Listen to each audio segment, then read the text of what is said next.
Ayan at update din dito sa ating mga talong kapamilya at tingnan nyo naman nakikita na natin yung ating mga pananim na malalaki na at lumalaki na at ayan excited na rin tayong makita at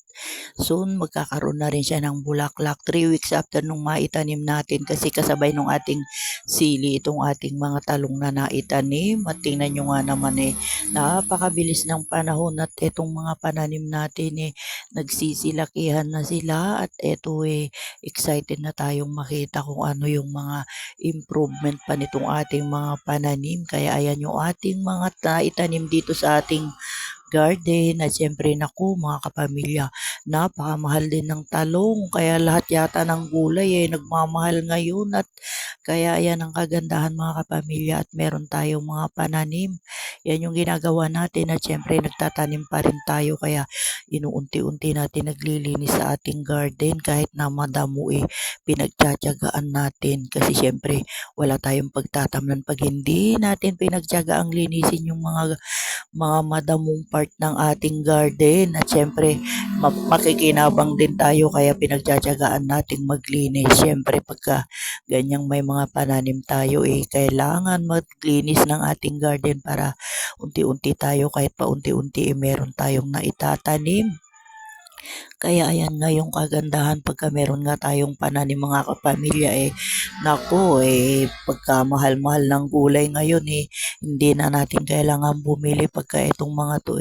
namunga at syempre malaking bagay pagka may mga ganito tayong pananim lalo na itong mga ganitong gulay sila yung mga pangunahing binibili sa mga palengke yung mga kamatis, sili, talong, yung palaya yan po yung mga numero unong nagmamahal pagka ganitong mga panahon at syempre kaya nga ito nagtanim tayo para hindi na natin kailangan bumili at ito nga marami-rami itong ating naitanim mga kapamilya dito sa ating garden at ito na nga tingnan nyo naman 3 weeks pa lang yung mga kapamilya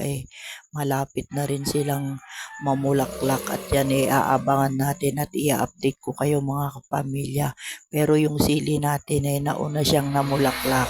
at nagsusunuran na lahat yung ating mga pananim at yan pagka lahat yan nagsibungan mag-harvest na lang tayo ng mag-harvest ng kanilang mga bunga. Kaya yan excited na tayo makita pagka namunga na tong ating mga pananim kapamilya at ito maganda-ganda tong mga ganitong klase ng pananim at ito nga napakabibilis lang antayin kasi nitong mga ganitong pananim kaya ito gustong gusto nating itinatanim dito sa ating garden at yan naman mga kapamilya napakatagal ng pakinabang dito at kahit abutin na sila ng taon andyan pa rin sila basta maganda yung lugar na pinagtamnan mo sa kanila kaya yan yung kagandahan sa kanila. Update sa ating mga sili mga kapamilya. Ayan at nakikita natin yung mga pabulaklak nitong ating mga sili mga kapamilya. At ito naman naku mamumunga na tong ating mga sili mga ilang araw pa makikita na natin yung mga bunga nitong maliliit. Kaya ayan kapamilya talagang napakabilis po 3 weeks after nung maitanim po natin ito eto na po sila at napakabilis nga po ng panahon makikinabang na tayo dito sa ating mga pinaghirapang itinanim at eto nga excited na tayong mamitas ng kanyang bunga sa susunod na pagbubunga nitong ating mga tanim at ito naman tingnan nyo napakarami na niyang bulaklak at habang lumalaki ito pagka namunga dire-diretso na yung kanyang pamumunga at ito nga marami-rami itong kanyang mga bulaklak at ito ayan napakabilis lang ng panahon mula nung naitanim natin kaya itong mga ganitong pananim mga kapamilya hindi na kailangan mag-antay ng matagal para mapakinabangan at ito nga nakakatuwang makita pagka ganito na yung mga pananim natin at syempre nag-aabang na tayo ng mga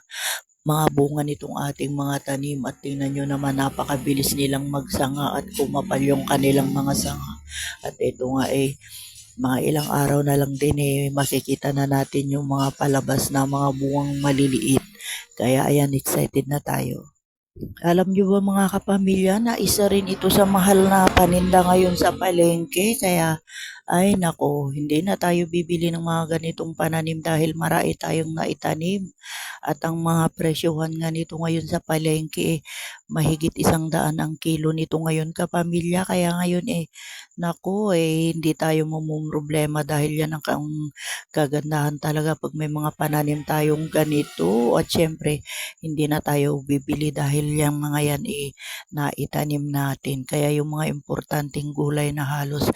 nakikita natin sa mga palengke, kailangan maitanim natin mga kapamilya dahil sa sobrang mahal ng mga bilihin ngayon lalo na ngayon pagkapanahon ng mga ganitong tag-ulan nagmamahal ang mga gulay at ito nga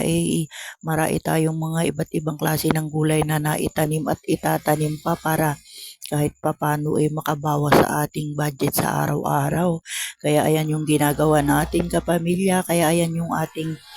mga itinatanim at nagtatanim pa tayo ng mga iba pang gulay para kahit papano hindi na tayo bibili ng mga gulay na meron naman tayo dito sa ating garden. At syempre, isang malaking bagay pagka may mga pananim tayo at anytime na gusto natin ng mga gulay, meron tayo sa ating garden. Kaya ayan ang kagandahan pagka may mga pananim tayo. Yan yung ginagawa natin kaya nagtatanim tayo para hindi na tayo kailangan bumili. At siyempre malaking pakinabang din pagka may mga pananim tayo at pwede mong ibenta. Update naman dito sa ating ampalaya mga kapamilya at ngayon nagtatanggal tayo ng talbos ng ating ampalaya at dyan naman kailangan nating talbusan para yung ating ampalaya dumami yung sanga niya mga kapamilya at yan nga tinatanggal natin yung pinakatalbos ng ating ampalaya para yung ating ampalaya kumapal yung kanyang sanga at ito naman tingnan nyo napakabilis antayin at may mga pailan-ilan ng bulaklak itong ating ampalaya dito sa bandang ibaba mga kapamilya kaya ito abangan natin at i-update ko kayo pagka lumabas na yung mga bulaklak nito pagka nagkasabay-sabay at marami na kasing mga bulaklak na maliliit pa lang itong ating ampalaya pero kahit na gano'n tatanggalan muna natin ng talbos para maparami natin yung sanga ng ating ampalaya mga kapamilya. Maganda kasi pagka itong ating ampalaya naparami natin yung kanyang sanga at maraming maibubunga. Kaya ito yung ginagawa natin mga kapamilya pagka ganitong nagtatalbos na yung ating ampalaya at nakaakyat na tinatanggal na natin yung kanyang mga talbos para dumami yung kanyang sanga at kumapal para yung ating mga bunga ng ampalaya syempre mas maraming sanga, mas maraming bunga kaya yan yung ating aabangan mga kapamilya at ito nga yung ating ginagawa maganda pagka tinatanggal natin yung parang pinakatalbos niya at syempre hindi rin naman masasayang yung talbos ng ating ampalaya mga kapamilya at ito lalagay natin sa ating ulam at magluluto nga tayo ng ating gulay kaya itong talbos na makukuha natin syempre hindi pa rin masasayang yan at pwede nating ilagay sa ating lulutuing ulam kaya ayan mga kapamilya, yan po yung update ng ating ampalaya at soon mamumunga na yan at marairay na yung kanyang mga bulaklak at ayan yung ating ampalayang tinanim sa ating